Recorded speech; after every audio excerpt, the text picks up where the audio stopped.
হয়েছিল এটা যদি একটু বলতেন। আমাদের অনুমোদন দিয়ে আবার বিশৃঙ্খলা আমাদের সভা করার অনুমোদন আছে। প্রেস ব্রিফিংয়ের মাধ্যমে আজ থেকে 10 থেকে 15 দিন আগে প্রেস ব্রিফিং দেওয়া হয়েছে যে আমাদের একটা কর্মী সভা হবে। এই কর্মী সভা বিভিন্ন বাংলাদেশের বিভিন্ন জেলা থেকে 5-10 জন এরকম করে লোক আমাদের কাকরাইল পার্টি অফিসে আসছে। এই কর্মী সভা আজকে আমাদের স্যারেরা বক্তব্য, বিভিন্ন সিনিয়র নেতারা, প্রেসিডেন্ট সব বক্তব্য পেশ করতেছে। স্যার আর দুইজনের পর হয়তো স্যারের বক্তব্যটা পেশ করবে। সেই টাইমে আইসা মনে করেন পুলিশ, জলকামান, সাউন্ড গ্রেনেড, লাঠিচার্জ। ওই 21-এর গ্রেনেড হামলার মতো আমাদের আমাদের আর আমাদের কোনো রাজনৈতিক দলের সাথে আমাদের দ্বন্দ্ব নাই। আমাদের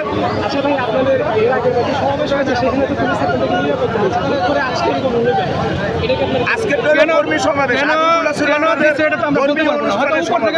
ধর্মীয় অনুষ্ঠান ছিল, হয়তো কোনো উপর থেকে নির্দেশ পাইছে, একটা হয়েছে কর্মী সমাবেশ, হয়তো কর্মীদেরকে প্রতিবাদের জন্য একটা ইঙ্গিত দেওয়া হতে পারে।